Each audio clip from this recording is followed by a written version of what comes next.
Konami needs to ban these cards now. Let's talk about it.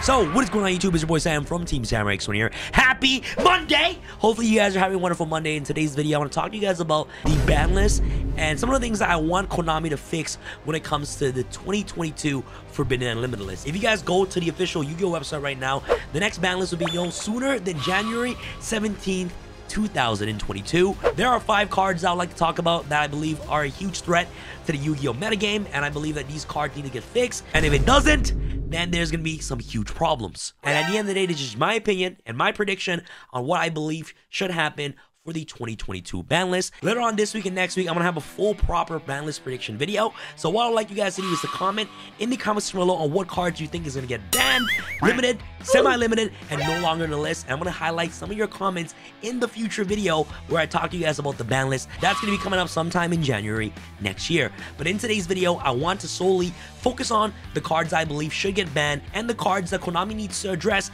immediately before things turn sideways. Okay guys, before I proceed any further, I just want to make a huge announcement that this Friday, 9 p.m. EST, Christmas Eve, I am dropping my Premium Velvet TX1 Holiday Edition playmat. Only 300 of these are going to be available. So guys, save the date, 9 p.m. EST. I'll also be live streaming on Christmas Eve as well. All right, guys, back to the video. The first 2 cards I want to talk about, let's eliminate the elephant in the room. I believe these 2 cards are the most problematic cards in today's metagame is Arch Nemesis Protos and Harpy's Featherstorm. Arch Nemesis Protos is a level 11 Dark Worm effect monsters with the stats of 2500 attack and 3000 defense, and it has this special ability that reads, cannot be normal summoned or set, must first be special summoned from your hand by banishing 3 monsters with different attributes from your graveyard and or face up on the field. Cannot be destroyed by card effects. You can declare 1 monster attribute on the field. Destroy all monsters on the field with that attribute. Also, until the end of the next turn, neither player can special summon monsters with that attribute. You can only use this effect on Arch Nemesis Protos once per turn. Next is Harpy's Featherstorm. This card is a normal trap card with the effects that reads, if you control a Wing Beast type monster, until the end of this turn, negate any monster effects your opponent activates. If you control a Harpy monster, you can activate this card from your hand. If this card is in his owner's spell or trap zone, it's destroyed by your opponent's card effect, you can add 1 Harpy's Feather Duster directly from your deck or graveyard to your hand. So you guys might be wondering, how are these 2 cards problematic? Well, let me tell you. The problem with these 2 cards is that both of these cards are lingering effects. For those of you who are wondering, what is a lingering effect? Let me tell you. A lingering effect is an unofficial term used to describe the result of a card effect that has already been resolved or applied, but may still have the effect at some future time. It is not a type of effect, but the results of an effect. Any lingering effects that has already been applied can no longer be negated. What does this mean and why is this problematic when it comes to Arch Nemesis Protos and Harpy's Featherstorm? In today's metagame, Arch Nemesis Protos is played in Sword Souls and is searchable off cards like Sword Soul Emergence and also Dragon Circle of the Tenyi. By easily getting access to Arch Nemesis Protos, this card is a walking floodgate with a lingering effect. What that means is that once you activate its effect to call an attribute and the effect successfully resolves, your opponent can no longer negate that effect even if they have cards like Infinite Impermanence, Dark Ruler No More, or Forbidden Droplet. Same thing with Harpy's Featherstorm. Once you already resolve the activation of Harpy's Featherstorm, any monster effect that were to activate gets negated. So if they activate a monster effect from the hand, from the field, from the graveyard, anywhere, from the deck, negated. So once cards like Arch Nemesis Protos and also cards like Harpy's Featherstorm successfully resolves, you basically just sit there and you just lose the entire duel.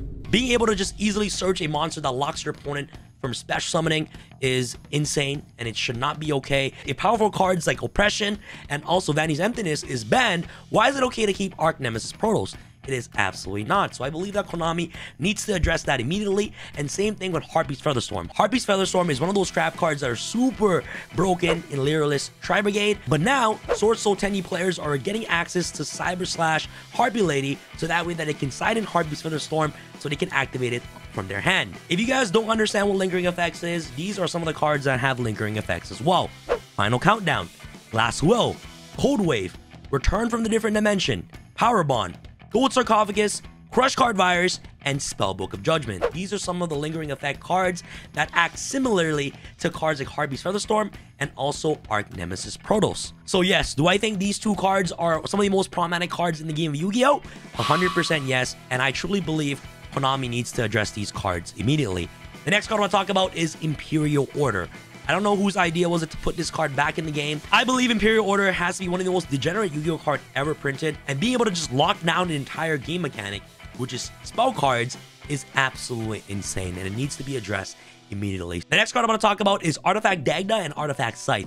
Mainly Scythe, but Dagda gets you access to Scythe, and that's when it gets a little bit messy. Especially with DPE, Destroyer Phoenix Enforcer, being out in the meta right now. Cards like Scythe is easily accessible with cards like Dagda, and once you can use DPE to pop the Scythe, and Scythe gets summoned itself to activate its effect to lock your opponent from using the extra deck, is absolutely unfair. That needs to be addressed immediately, and Scythe needs to be banned. I don't care if it's Scythe or Dagda, but I believe Konami needs to fix that immediately because these cards are really unhealthy for the game. Last but not least, some cards I want to talk about is Predator Plant Verde Anaconda. This is a question that I want you guys to answer.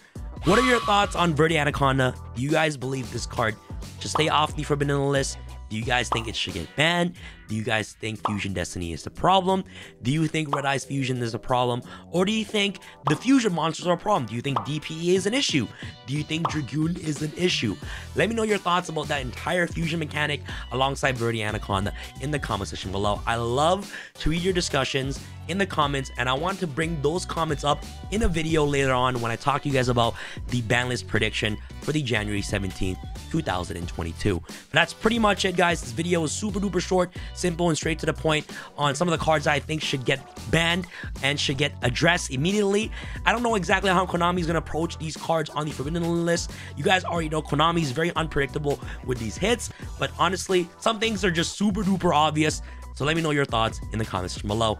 Again, guys, thank you guys so much for watching this video. If you guys enjoyed this video, smash that thumbs up button. That'll be absolutely amazing. And yeah, I'll see you guys on the ban list prediction video. So leave your comments in the comments section below. And also make sure you guys save the date, 9 p.m. EST, this Friday, New Year's Eve, for the limited edition Velvet Premium Cloth Playmat TX1 drop at tx1.com. Some of the most beautiful playmats I've ever released in a super duper limited quantity. Thank you guys so much for watching, and this is your boy Sam from Team Sam signing out. Alright guys, peace.